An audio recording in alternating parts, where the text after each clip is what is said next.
Bonjour les filles, avant-dernière vidéo concernant ce chapitre. Donc là, on se déporte dans le chapitre 13. On va voir une certaine section du chapitre 13 sur les matériaux. Donc aujourd'hui, on va parler des contraintes et des propriétés des matériaux. Donc des contraintes mécaniques, de quoi on parle quand c'est une contrainte, c'est que certains matériaux, en fait la plupart des matériaux, même quand on va appliquer une force sur ces matériaux-là, donc tu forces sur un objet, cet objet-là va avoir tendance à se déformer. Même si on ne le voit pas à l'œil nu, la plupart des objets ont tendance à se déformer. Donc, par exemple, un joueur de hockey qui frappe la rondelle avec une grande vitesse, le bâton va avoir tendance à se courber. Même chose pour des haltères. Donc, les gens qui soulèvent des haltères, ben, la barre, là, ce qui tient les haltères, ça va avoir tendance à se déformer.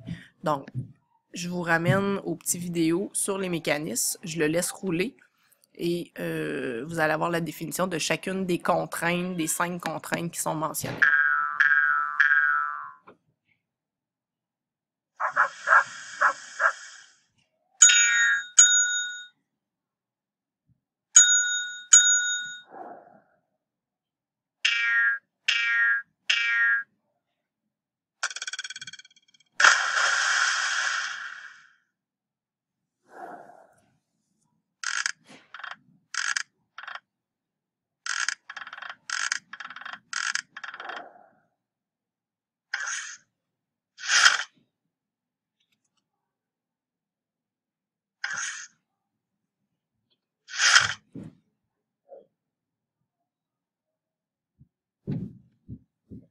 Donc, je reviens à mes contraintes. Donc, vous avez le tableau, en fait, dans votre cahier à la page 408 sur les 5 contraintes qui existent. Donc, la compression, quelque chose qui est écrasé, la traction, quelque chose qu'on tire, la torsion, quelque chose qu'on va tordre, la flexion, c'est quelque chose qui va se plier.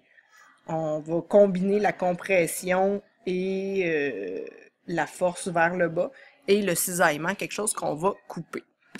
Quand ces contraintes-là sont appliquées sur différents matériaux, ben, le matériau va réagir sous l'action d'une contrainte. Ça veut dire que si je force sur un matériau, si j'applique une contrainte sur un matériau, ben, le matériau va réagir. Tous les matériaux ne réagiront pas de la même façon. Par exemple, un verre qui est en vitre, si tu l'échappes par terre, il va casser. Par contre, un verre en plastique, si tu l'échappes par terre, il va pas casser. Donc, le matériau, la vitre ou le plastique, vont avoir des caractéristiques différentes. Donc, ces tableaux-là proviennent de votre cahier. Donc, il y a 6 caractéristiques qui sont propres aux matériaux. Donc, la première, c'est la dureté. Donc, on va dire qu'un matériau est dur s'il est capable de résister à la rayure. C'est-à-dire que si on essaie de le graffiner avec quelque chose, ça va pas fonctionner. Ou résister à la pénétration, c'est-à-dire qu'on veut faire un trou à l'intérieur d'un matériau, ben, il y a des matériaux qui sont plus durs que d'autres. Le diamant est réputé comme étant le matériau le plus dur qui existe. Donc, l'exemple que j'ai mis en haut ici, je vous dis un sol qui est vraiment tout fait de terre versus un sol qui est fait en roc ou en roche. Bien, pour creuser, pour planter un arbre ou pour faire un trou dans le sol, bien, c'est beaucoup plus difficile quand le sol est en roche plutôt qu'en terre. Quand on parle de l'élasticité, ben ça c'est quand même assez simple. Un matériau qui a tendance à s'étirer et à reprendre sa forme après avoir subi une déformation. Donc par exemple le caoutchouc, les ressorts, donc un élastique à cheveux, les ballons qu'on gonfle sont élastiques, le ressort dans les épingles à linge comme on a vu.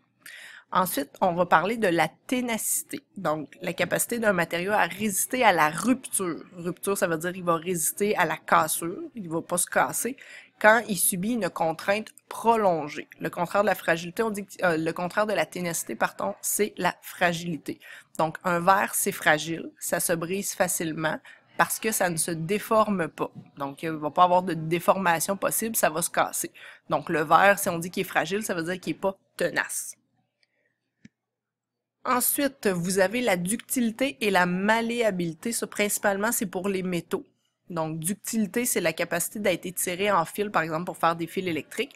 Et malléabilité, ça veut dire qu'on va les aplatir très, très, très, très minces pour en faire des feuilles. Par exemple, les petites feuilles d'or qu'on utilise en bricolage. Donc, l'or et l'argent, principalement, c'est les matériaux les plus ductiles et malléables qui existent. Principalement, c'est associé aux métaux. Quelque chose qui va être rigide. Donc, la rigidité, c'est la capacité de résister à une déformation. Généralement, les matériaux qui sont rigides vont résister à beaucoup de contraintes différentes. Donc, de la flexion, de la compression, même de la torsion. Donc, on va dire qu'un pont, par exemple, c'est rigide malgré le grand nombre de voitures qui passent et malgré le poids du pont aussi. Et le dernier, c'est la résilience. Donc, c'est la capacité de résister à un choc. Un choc, c'est quelque chose qui est intense, qui est brusque, mais qui dure pas longtemps. Donc, par exemple, un casque de vélo va être résilient, c'est-à-dire que le matériau va absorber le choc plutôt que de le transmettre à ta tête.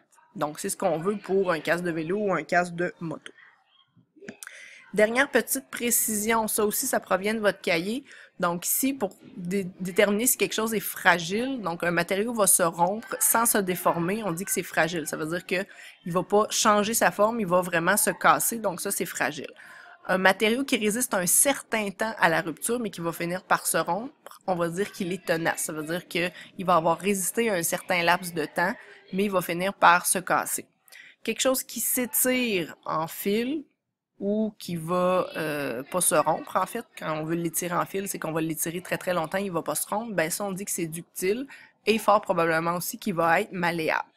Si on étire un matériau et qu'il ne se casse pas, on va dire qu'il est élastique. S'il ne se déforme pas, c'est qu'on essaie d'étirer quelque chose, mais ça ne va pas se déformer, mais là, on va dire que c'est rigide. Et voilà, j'ai terminé. On se revoit au prochain cours.